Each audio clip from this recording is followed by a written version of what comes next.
வணக்கம் ப்ரோ. இது டே 33 ஆஃப் வாழ்க்கை முன்னேற்றம். பல நாள் கழித்து வாழ்க்கை முன்னேற்றம் விலாகில் வருதுன்னு கொஞ்சம் சந்தோஷப்படுங்க. ஏன்னா நானே முன்னேறாமல் இருக்கேன், வேலை தேடிட்டே உட்காந்துருக்கேன். எப்போ தான் முடியும்னு தெரியல அந்த ப்ராசஸ்.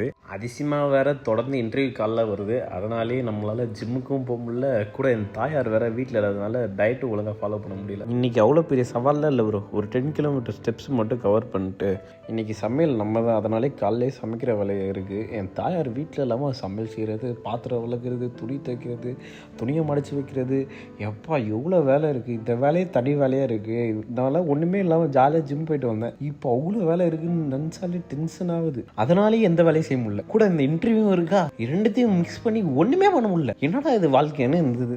அதனாலே வீடியோ போட முடியல. கொஞ்சம் மடிச்சுங்க ப்ரோ. அண்ணன் மதியம் படிக்க உட்காண்டேன், அதனால் வீடியோ எடுக்கல. ஒரு நைட்டு போல் நம்மளோட சைக்கிள் ரெடி ஆகிட்டு இருந்தது. நம்மளோட ஃப்ரெண்டோட சைக்கிள் இது. அதுக்கு அவங்ககிட்ட ஆட்டை போட்டு வந்தேன். சரி, அதை கொஞ்சம் ரெடி பண்ணிட்டு ஓட்டலான்னு ரெடி பண்ணி கொடுத்துருந்தேன். சைக்கிளில் உல்லாசமாக சுற்றிட்டு இருக்கும் போது தான் தெரியுது லோகேஷ் கண்ணாசன் படம் இன்றைக்கி தான் ரிலீஸ் ஆயிருங்க.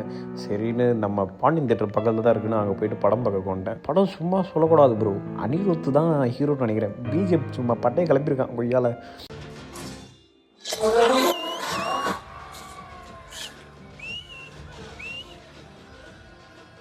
அவள் தான் இன்னைக்கு முன்னேற்றம் முடிஞ்சிச்சு. நாளைக்கு பார்ப்போம். முன்னேறிட்டே இருங்க. வரட்டாமா மேட் டொர்.